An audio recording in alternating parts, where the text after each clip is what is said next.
à Rio de Janeiro, Recreio dos Bandeirantes, 30 km à l'ouest de Rio de Janeiro. Nous sommes presque dans la nature, la réserve de Grumari est derrière moi. Je suis Sébastien Lièvre, j'interviens dans le cadre du temple bouddhiste à Gente da Praia, avec aussi mes visions taoïstes, comme vous pouvez souvent vous en rendre compte dans les vidéos.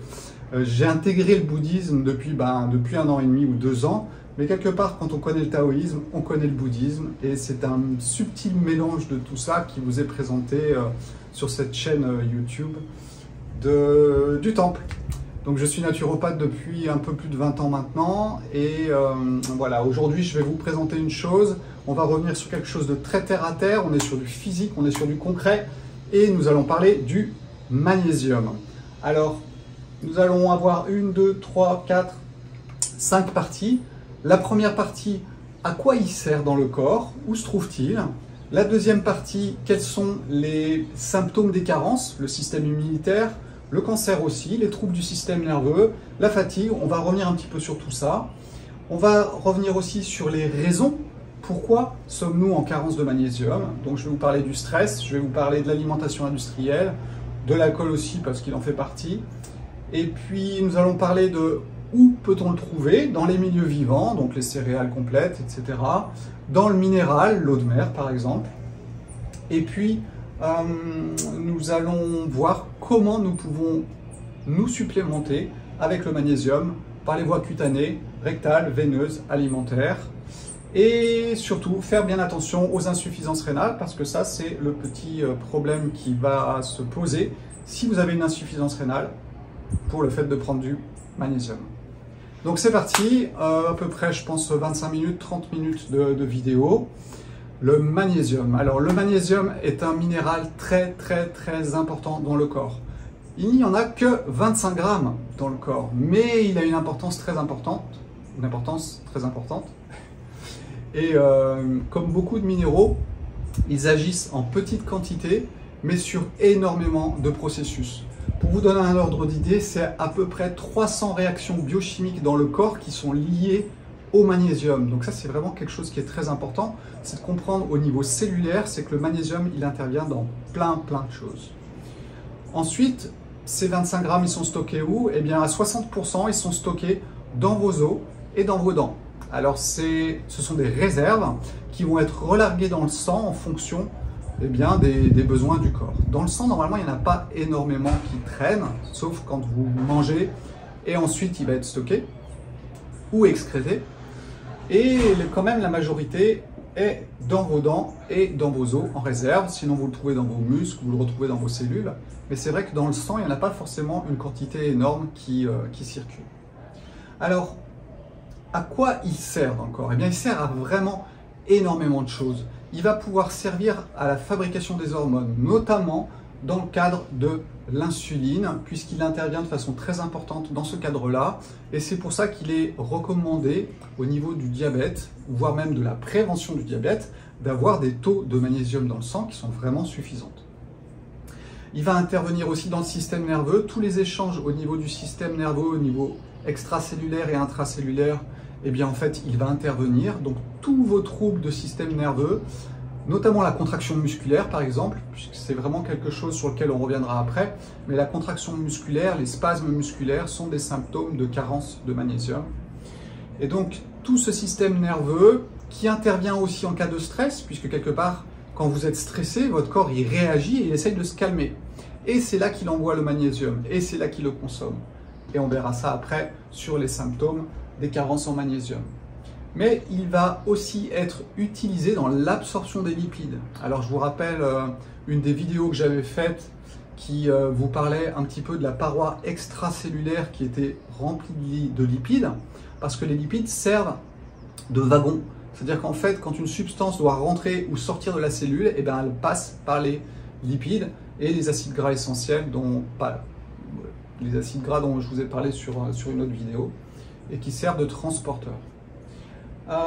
Mais aussi dans la synthèse des protéines, puisqu'en fait vous avez les acides aminés essentiels qui sont fournis par la nature, qui ne sont pas créés par votre corps, mais il y a plein d'autres protéines qui sont aussi créées par votre corps, et la synthétisation de ces protéines demande la présence du magnésium. Donc voilà, ça c'était pour vous dire un petit peu à quoi il sert dans le corps et vous comprenez bien que tout le système nerveux, notamment, parce que c'est vraiment un des points très importants, mais tout le système d'absorption aussi des glucides à travers l'insuline et sa production sont vraiment très importants. On ne va pas tout détailler, 300 réactions biochimiques c'est énorme, je ne les connais absolument pas, mais grossièrement on peut dire qu'il intervient dans tous ces cas-là. Alors quels vont être les symptômes des carences de magnésium? Eh bien en fait c'est tout ce qui va être relié bien sûr à tout ça. On va commencer par les troubles du système nerveux. Tout ce qui va toucher votre système nerveux, un système nerveux qui ne fonctionne pas, est peut-être relié à une absence de magnésium, ou du moins à une carence de magnésium. À mon avis, une absence, vous êtes mort. Mais une carence, effectivement, il y a un lien avec le système nerveux. Alors, la fatigue, la présence de fatigue, la présence d'angoisse, d'anxiété, vous montreront aussi une carence en magnésium. Je reviendrai un petit peu sur les raisons, mais c'est vrai que les stress vont créer l'angoisse et l'anxiété, ce qui montre qu'il y a une carence en magnésium. Et puis bien sûr, l'excès de stress, ça vous fatigue et du coup, vous baissez votre état de présence. La migraine, c'est un cas aussi qui est assez récurrent et c'est vrai que les migraines peuvent être améliorées aussi si on supplémente en magnésium, sûrement en lien avec le système nerveux par rapport au cerveau, je pense. Baisse immunitaire. Donc, dès que vous avez des baisses immunitaires, il est fort possible que votre taux de magnésium dans le corps n'est pas suffisant. Et là, je vous rappelle, et je vous conseille de regarder à nouveau la vidéo que j'avais faite sur les remèdes naturels. J'avais parlé de l'argile, du chlorure de magnésium, de toutes ces choses-là, et je vous avais parlé du docteur Delbet. Docteur Delbet, on est en 1900, c'est un médecin qui est très reconnu, et à l'époque, on utilise pour désinfecter l'alcool. Mais il remarque que l'alcool explose la cellule et fait perdre les liquides aussi au niveau cellulaire. Donc il a un côté positif, c'est qu'il détruit les bactéries, et il a un côté négatif, c'est qu'il détruit aussi la cellule. Donc il s'est dit, qu'est-ce que je pourrais trouver pour améliorer les choses? Et il s'est rendu compte que les sels de magnésium avaient un grand pouvoir sur le fait de booster le système immunitaire. C'est-à-dire que vos globules blancs, quand ils sont dans une solution, on va dire équilibrée de magnésium, voire même un petit peu enrichie, eh bien, ils vont travailler 3 fois plus. Alors, je vous rappelle que les globules blancs, c'est un petit peu les soldats de votre corps qui vont intervenir quand il y a un virus, une bactérie ou quelque chose qui vient vous casser les pieds à l'intérieur. Donc, le fait d'augmenter le taux de magnésium dans le corps permet d'améliorer le système immunitaire. Donc ça, c'est vraiment quelque chose qui est très important parce qu'aujourd'hui, on va en parler un petit peu après, eh bien notre système immunitaire est souvent très bas et c'est pour ça que pour un oui ou pour un non, on attrape tout et n'importe quoi. Il y a un rapport aussi avec le cancer. Magnésium et cancer, ou du moins carence en magnésium et cancer, il y a un rapport. Alors bien sûr que cancer et stress, il y a un rapport. Et vous allez voir qu'en fait, il y a des passerelles entre les uns et les autres. Le stress consomme le magnésium et on sait que des grands stress lancent le cancer. Le cancer, on en fait un petit peu tous les jours. Ces cellules qui sont un peu mal formées ou qui ne fonctionnent pas comme d'habitude, eh bien en fait, elles sont éliminées d'habitude tous les jours, notamment sûrement par notre système immunitaire. Mais si lui, il est en baisse, si vous avez cette carence de magnésium, eh bien il est fort possible, dû à des stress importants et réguliers, que le cancer puisse se développer à certains endroits, en fonction de la typologie de chaque personne. Mais c'est vrai qu'il y a un lien qui peut être fait entre le magnésium et le cancer. Et c'est le docteur Neveu qui avait succédé au docteur Delbet dans les années 30 à peu près, 20-30. Et il avait fait des études sur les sols et les liens entre cancer et carence en magnésium dans les sols. Donc comprenez bien que si vous faites votre petit jardin et puis que votre sol est carencé en magnésium, eh bien effectivement ce que vous allez absorber ne va pas vous apporter suffisamment de magnésium et va créer un terrain favorable, peut-être par rapport au système immunitaire, sur ces cellules en fait, qui se développent et qui normalement sont éliminées tranquillement. Donc voilà, ces symptômes, ils sont intéressants à observer. Vous avez tout ce qui est relié aux muscles, hein, tout ce qui est spasme musculaire, des paupières qui sautent, des spasmes au niveau musculaire. Vous aurez sûrement un déséquilibre en magnésium. Alors c'est peut-être pas forcément que vous n'avez pas assez de magnésium, ça peut être aussi que dans l'instant T, si c'est vraiment quelque chose qui est... moi ça peut m'arriver 2 ou 3 fois par an, où je peux avoir une paupière qui saute, je vais avoir un état de fatigue, je vais avoir peut-être une absorption d'alcool ou alors des choses que je vais manger qui sont très riches en potassium. Et en fait, on va créer un déséquilibre yin-yang entre tout ça. Et c'est pas que vous êtes carencé en magnésium dans l'instant, c'est juste que vous avez trop de potassium, par exemple, en fonction de votre alimentation. Mais ça, c'est quelque chose qui est vraiment instantané. Quand la carence existe, c'est vraiment une carence sur du long terme et non pas juste un déséquilibre. Donc voilà les symptômes de ce manque de magnésium. Alors il y a beaucoup de symptômes qui répondent à ce genre de choses. Donc je pense qu'il est très important de surveiller ça de près. Et voilà, on parlera un petit peu comment on peut se supplémenter en magnésium. Mais je pense qu'il est important de surveiller tout ça. Ensuite, les raisons. Alors c'est bien, on a trouvé... Quand il en manquait, qu'est-ce que ça créait? Mais pourquoi est-ce que les symptômes ont été créés? Parce qu'il faut toujours revenir à la source des choses, que ce soit en psychologie ou autre, pour savoir exactement ce qui se passe. Sans rentrer dans la complexité, parce que quand on rentre dans la complexité, on va se focaliser sur quelque chose et on en oublie de regarder ce qui est autour. Donc regardons un petit peu les choses de façon très large et nous allons essayer de trouver les raisons de ces carences en magnésium.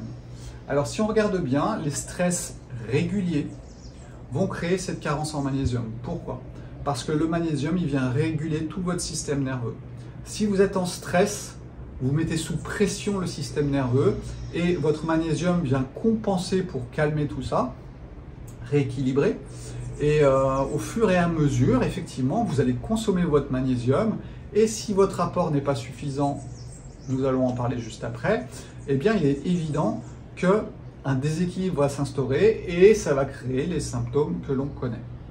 Donc ce stress régulier, il peut être physique, hein, si vous êtes, à mon avis, sujet à des ambiances qui sont toxiques par exemple, que ce soit au niveau radiation, que ce soit au niveau substances chimiques, eh bien il y a intervention du magnésium pour essayer de compenser ces extrêmes.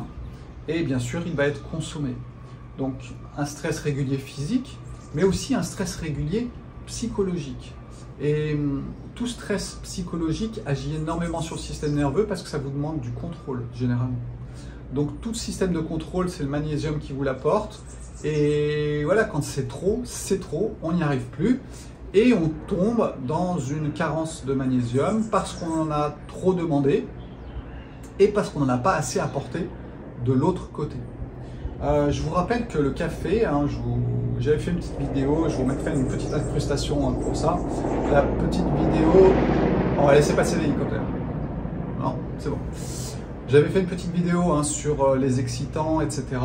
Le café est à mon avis un gros consommateur aussi de magnésium puisqu'il vient stimuler les glandes surrénales qui sont les glandes qui vont sécréter l'hormone qui vous permet d'agir très vite. Vous prenez du café pour être mieux, meilleur, plus efficace. Et en fait, c'est exactement ce que fait le café, c'est qu'il vient stimuler les glandes surrénales, qui vont stimuler cette hormone qui vous permet d'agir de façon ultra claire, sauf qu'à un moment, vous épuisez votre système, et bien sûr, c'est le magnésium qui était dans la boucle, et sa carence va être liée au stress. Donc les stress psychologiques qui sont très très importants, beaucoup plus que vous ne le pensez. Votre santé, c'est votre corps et votre tête, d'accord? Après, on peut rajouter d'autres choses, mais au moins ces deux-là. Si le côté physique est déjà bien équilibré au niveau alimentaire, au niveau de l'endroit où vous vivez, au niveau de vos rythmes de sommeil, au rythme de la vie, au rythme solaire, si votre psychisme est aussi bien normalement aligné, c'est-à-dire qu'en fait, c'est tout ce qu'on essaie de vous proposer comme information par rapport à ce qui se passe dans votre tête et d'essayer de l'équilibrer le plus possible. Et bien, dans ces cas-là, tout fonctionne à peu près dans un état normal et on n'a pas de raison d'avoir tous ces symptômes. Par contre, s'il y a le côté physique qui pêche ou le côté psychologique qui pêche, eh bien, ça va déclencher tous les symptômes. En fait, un corps bien équilibré, il peut encaisser les stress extérieurs. Par contre, un corps qui est déjà en déséquilibre, eh bien, il n'arrive plus à encaisser.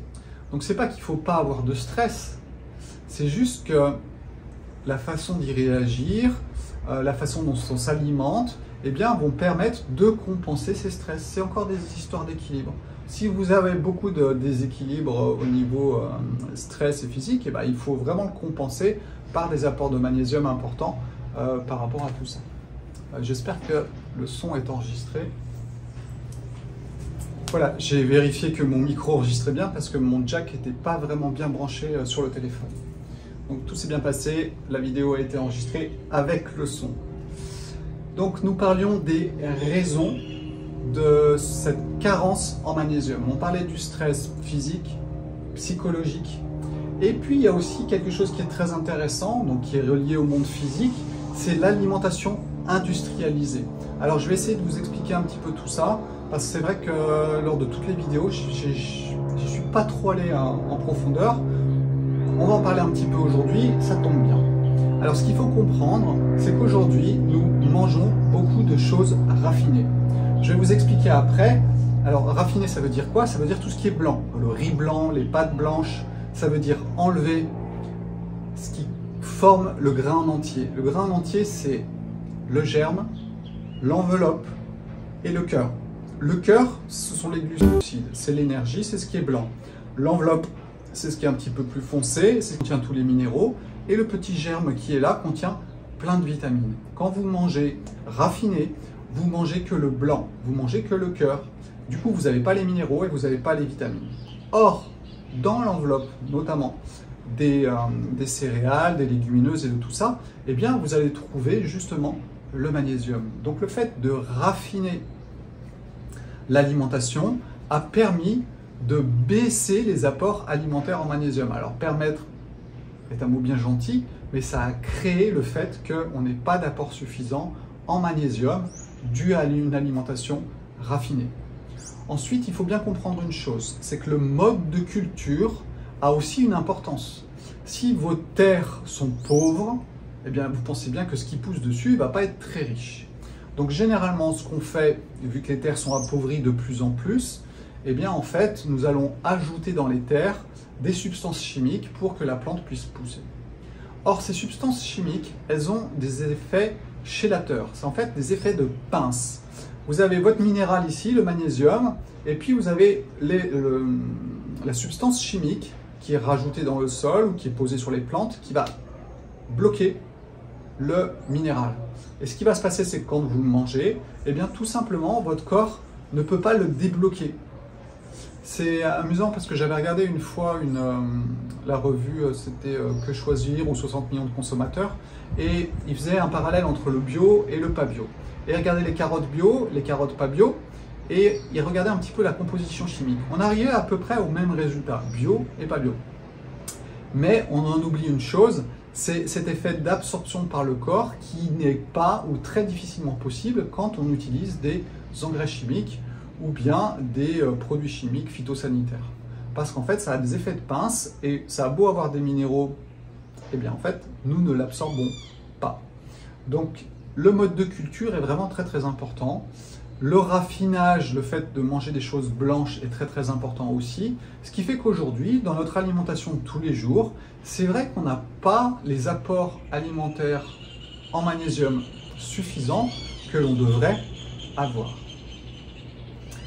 Une chose à noter aussi, c'est que l'alcool va favoriser l'excrétion du magnésium. C'est-à-dire qu'en fait, l'alcool, il est très yin, il ouvre, et à mon avis, votre rein, il ne garde pas les choses. Donc, il a tendance à perdre les choses. Donc, on dit que la boisson alcoolisée, eh bien, augmente les pertes en magnésium. Alors, c'est très amusant parce que je suis relativement sensible à beaucoup de choses. Normalement, je suis vraiment sur des points d'équilibre. Par contre, du coup, je sens les déséquilibres. Mais le retour à l'équilibre est souvent assez rapide. Et il est vrai que quand il m'arrive de boire, si je suis dans un état de fatigue, de stress, et que je bois de l'alcool, vous êtes sûr que je vais tomber malade derrière. C'est ce qui s'est passé l'année dernière quand j'ai eu le Covid ici. J'étais fatigué, un peu sous pression, et j'ai bu une bière un soir. Et tout a démarré ce jour-là. Donc, c'était pas un hasard, c'était un cumul de déséquilibre et qui a créé un terrain favorable, ou du moins une baisse de mon immunité, qui a créé ensuite la maladie. Alors que j'aurais pu très bien l'avoir d'une façon différente, mais mon état corporel était dans un état de déséquilibre, et c'était normal que j'aille dans des symptômes qui étaient assez importants. Donc voilà, les raisons de cette carence, eh bien, c'est le stress régulier, physique et psychologique, donc par rapport aux pollutions, qu'elles soient électroniques, qu'elles soient psychologiques, et puis l'alimentation industrielle notamment, puisque le raffinage et les modes de culture ne créent pas des taux importants de magnésium dans les aliments, ou du moins de magnésium assimilable.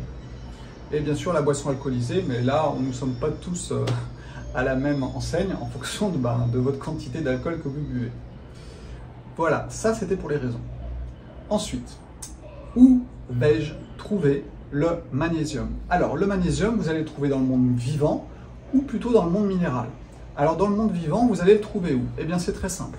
Vous allez le trouver dans tout ce qui est complet, et notamment dans les céréales et les légumineuses. Donc je vous rappelle, les légumineuses, ce sont les pois chiches, les lentilles, les haricots rouges, etc. Les céréales, vous connaissez, que ce soit du seigle, du blé, du petit épeautre, du riz, mais de façon intégrale, c'est-à-dire avec sa pellicule. Je vous invite, je ne sais plus si j'en ai parlé, je pense que j'en ai parlé dans une vidéo aussi, où je vous parlais de l'alimentation en général, et effectivement je vous expliquais que c'était très important, ces fibres avec tous les minéraux qui sont dedans, et aussi elles vont nourrir la flore intestinale qui, à mon avis, va aider votre corps aussi à digérer les minéraux et à vous les rendre. Je pense que c'est un ensemble de choses, et que ces milliards de bactéries, elles nous servent à digérer aussi beaucoup de choses. Donc nous allons le trouver aussi dans les fruits de mer, c'est-à-dire que les moules, les huîtres, tout ce qui est fruits de mer contient pas mal de magnésium. Alors pour ceux qui sont déjà en train de penser au chocolat, oui effectivement le chocolat est riche en magnésium. Après à savoir s'il est bien absorbé ou pas, ça c'est une bonne question. Mais on va dire que oui, le chocolat est aussi riche en magnésium. Quoi d'autre? Attendez, je regarde sur ma liste si j'avais noté quelques trucs. Non, je pense que j'ai fait un petit peu le tour. Voilà les sources les plus riches en magnésium que vous puissiez trouver dans les milieux vivants. Ah si, les légumes verts foncés, donc c'est-à-dire les blettes, la mâche par exemple aussi, qui est un légume relativement foncé. Et bien là aussi, vous allez trouver des quantités de magnésium qui sont assez importantes. Ensuite, nous passons dans le monde minéral. Alors je dis minéral parce que c'est moins vivant, c'est pas le végétal. Dans le monde minéral, eh bien en fait la mer contient aussi du magnésium. Alors je vous expliquais une chose quand j'avais parlé des 5 remèdes naturels, cette vidéo, eh bien je vous expliquais que la mer contient le totum. Le totum c'est quoi? C'est tous les minéraux qui sont nécessaires aux êtres vivants, et que même votre milieu intérieur est de l'eau de mer diluée. Donc là je vous renvoie aux études de Quinton 1900 encore, et tout ce qu'il en est sorti. Mais l'eau de mer est quelque chose de très intéressant si elle n'est pas chauffée. C'est pour ça que les bains d'eau de mer et tout ce qui était thalasso, etc., pouvaient vraiment rééquilibrer le corps par phénomène d'osmose. On en parlera après, à travers la voie cutanée, tout simplement. Donc cette eau de mer, elle peut être quelque part un bon apport minéral aussi, juste de compensation à travers votre peau. Généralement, un surfeur est rarement malade. Il y a une raison pour cela, c'est qu'en fait il baigne dans la mer bien souvent, il en a plein les sinus et les transferts se font au niveau du corps s'il y a carence, puisque la mer est hyper compatible avec votre milieu intérieur. Vous avez une mer qui s'appelle la mer de Zechstein, qui est à 2 km sous terre, qui est au nord. Alors c'est le nord de la Hollande, ça part un petit peu à l'ouest, un petit peu à l'est, je vous mettrai une petite incrustation. Et cette mer qui est en profondeur, eh bien, nous pouvons y puiser aussi du magnésium et c'est ce qu'on va appeler l'huile de magnésium.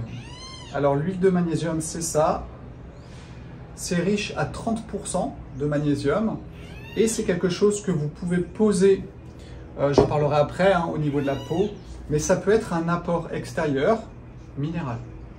Sinon, vous avez aussi des sachets de chlorure de magnésium que vous pouvez acheter en pharmacie. Un sachet de chlorure de magnésium, c'est 20 grammes. Je vais vous expliquer après comment on peut l'utiliser. Et puis, vous avez aussi le nigari qui vient de la mer aussi et qui, lui, par contre, vient des marais salants et qui va être extrait du sel marin. Alors, vous pourriez en fabriquer vous-même. Vous prenez un petit pochon en tissu, vous mettez du sel gris à l'intérieur, vous l'arrosez avec un vaporisateur et ce qui coule va être du chlorure de magnésium. Le nigari est utilisé pour faire précipiter le lait de soja pour faire du tofu. Mais on le trouve au magasin bio, vous pouvez trouver du nigari et c'est très intéressant aussi puisque c'est du magnésium, du chlorure de magnésium à 85%. Voilà au niveau minéral. Alors, j'ai du mal à parler de l'eau parce que vous allez me dire oui mais il y a les eaux qui sont riches en minéraux. Oui, je suis d'accord. Mais généralement, ça fonctionne mieux quand ça vient directement, soit de la mer, soit des êtres vivants. On n'est pas fait pour manger des cailloux. Donc me dire que les cailloux qui sont dans l'eau de boisson vont être intégrés dans mon corps, franchement, j'y crois pas. Voilà. J'ai regardé une fois sur internet, j'ai cherché des études qui montraient, parce que c'est quelque part c'est très simple de montrer si un minéral il s'intègre dans mon corps. Il suffit de marquer de façon radioactive un élément dans l'eau, et puis ensuite de le faire absorber à un animal, et puis de vérifier si effectivement ça s'est intégré dans ses os. Eh bien, il n'existe aucune étude sur Internet qui vous montre que les minéraux de l'eau minérale peuvent être intégrés dans votre corps, et je suis sûr que si ils avaient eu besoin, il y aurait eu plein d'études qui l'auraient démontré, mais ils ne peuvent pas le démontrer justement. Donc je ne pense pas que nous soyons faits pour manger des cailloux, et donc je ne pense pas que l'eau minérale puisse être intégrés, du moins les minéraux qui sont dedans puissent être intégrés dans mon corps. Donc pour moi, laisser tomber l'eau minérale, à mon avis, à part fatiguer vos reins, je suis pas sûr que ça serve vraiment à grand chose. Et du coup, on peut se poser la question sur le sachet aussi de chlorure de magnésium. Et pourtant, il agit. Donc voilà, j'ai tendance quand même à dire, faites attention avec les eaux minérales et ne pas trop en boire, ça fatigue les reins. Donc voilà où on peut le trouver, dans les milieux vivants ou bien dans les milieux un peu plus minéraux, mais qui restent vivants, parce que la mer, si elle n'est pas chauffée, elle a vraiment une compatibilité avec votre corps qui est extrême. On peut vous transfuser de l'eau de mer, c'est ce qui a été réalisé durant la Deuxième Guerre mondiale dans la navale. C'était les expériences de Quinton avec des résultats énormes et miraculeux. Et voilà, votre sang, c'est de l'eau de mer diluée. Bien sûr qu'il y a d'autres substances à l'intérieur, mais au niveau minéral, on est dans un parfait équilibre. Dernier point. Alors, comment vais-je me supplémenter en magnésium? Alors, vous avez plusieurs solutions. Vous avez la solution cutanée, qui est pour moi une des meilleures solutions, même si la solution rectale est pour moi la plus radicale. Je vous rappelle qu'au niveau du rectum, tout repasse dans le sang. Pourquoi? Parce que c'est aussi une phase terminale du corps qui absorbe les minéraux. Donc du coup, il n'y a pas de protection. Tout normalement le système de protection a été fait avant. Quand ça arrive ici, on absorbe les minéraux, c'est dans le gros intestin que ça se passe. Et donc je pense qu'effectivement, l'absorption rectale, c'est la plus puissante. L'intraveineuse étant la dimension encore un petit peu au-dessus, mais quelque part, par la voie rectale, c'est vraiment le plus simple. Alors pour cela, je vous parlerai après des dilutions. Vous avez c'est des poches, des petites poches de lavement vaginal normalement.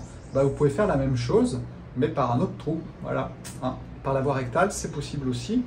Donc il faudra diluer ces huiles de magnésium, cette huile de magnésium, ou faire une dilution, comme je vais vous le dire après, de chlorure de magnésium en sachet ou en nigari. Mais c'est une bonne solution. Moi, franchement, je pense que c'est vraiment ce qu'il y a de mieux. Ce qui est dommage, c'est que quand j'ai eu le Covid l'année dernière, j'y ai pas pensé. Parce que j'étais tellement fatigué et out que j'étais pas clair. Bon, en plus, j'étais tout seul, donc personne ne pouvait vraiment me le conseiller. Et c'est vrai que j'y ai pas pensé. Et j'aurais dû. Donc la voie cutanée, c'est une autre solution. Alors cette voie cutanée, moi ce que je vous recommande, alors j'ai pas d'action dans cette entreprise, mais c'est le magnésium transcutané, c'est ce qu'on appelle l'huile de magnésium. C'est une huile de magnésium qui n'a pas été chauffée, qui n'a pas été traitée, et vous la posez sur la peau. Alors vous pouvez vous masser le ventre. Moi ce que j'aime bien faire généralement aussi, c'est quand j'y pense, parce que je suis pas toujours avec ma tête, mais c'est le poser sur le ventre, et puis je mets un petit papier film parce que pour pas que ça sèche. Voilà, et je garde ça, je bouquine, je regarde une vidéo, et je garde ça pendant un certain temps. La façon rectale, c'est la façon ultra rapide. Normalement, c'est 30% de magnésium. Ça n'a pas d'impact. Sur ma peau, ça n'a pas d'impact. J'avais une petite copine très sensible au niveau de la peau qui, sur elle, ça faisait quand même pas mal de rougeur. Mais c'était 30%, donc c'est quand même énorme. Donc il faut, à mon avis, diluer dans ces cas-là si vous avez la peau un petit peu sensible. La voie rectale, on la garde pour des moments, à mon avis, un peu forts, mais vous pourriez essayer aussi. À ce moment-là, il faudra le diluer. La voie veineuse, on ne va pas trop en parler parce que généralement, ce n'est pas notre problématique. On ne sait pas vraiment injecter des choses dans le sang, sauf si vous êtes infirmier ou médecin. Et puis la voie alimentaire, c'est celle par votre alimentation, mais ça peut être aussi le fait de le diluer. Alors, comment allons-nous diluer le chlorure de magnésium? Alors, la quantité normalement que votre corps peut tolérer, c'est un sachet de 20 grammes dans 1 litre d'eau. Donc ce sachet de 20 grammes dans 1 litre d'eau, vous le diluez et vous allez boire. Alors généralement, quand on parle de se complémenter en magnésium, on va parler d'un verre par jour. Moi, je préfère vous dire 3 tiers de verre. Comme ça, vous faites des petits apports 3 fois dans la journée plutôt qu'un gros apport. Il faut savoir que les sels de magnésium sont laxatifs. Donc du coup, si vous prenez votre verre, vous allez en éliminer une bonne partie. Si vous prenez un tiers de verre plusieurs fois dans la journée, à mon avis, il y a plus de chances pour que ça soit mieux toléré et mieux absorbé. Bien sûr que vous pouvez aussi mettre... alors, c'est difficile de mesurer parce que moi, ce que je fais généralement, c'est que je prends un verre, je mets quelques giclettes d'huile de magnésium dedans et je peux le boire aussi comme ça. Donc ça peut être une solution aussi pour... si vous avez de l'huile de magnésium, vous avez une énorme quantité de magnésium sous la main et vous pouvez du coup l'utiliser dans l'eau directement. Est-ce qu'il faut faire une cure? Moi, je sais pas, je suis pas trop cure. J'aime bien fonctionner à l'instinct. C'est-à-dire qu'en fait, il faut que vous ayez la bouteille qui soit sous vos yeux. Et puis le jour où vous arrêtez vos yeux dessus, c'est sûrement le bon moment. Voilà. C'est pas un instinct qui est basé sur la peur, c'est un instinct direct qui vient de quelque chose d'autre et qui est vraiment relié à votre besoin. Cette conscience omniprésente de voir le magnésium et de vous rendre compte qu'il y a un déséquilibre en vous et votre corps vous appelle au magnésium. Donc moi j'aime bien fonctionner comme ça. Vous pourriez avoir une bouteille et puis vous passez devant et de temps en temps vous buvez un coup mais vous ne savez pas quand, vous ne savez pas pourquoi.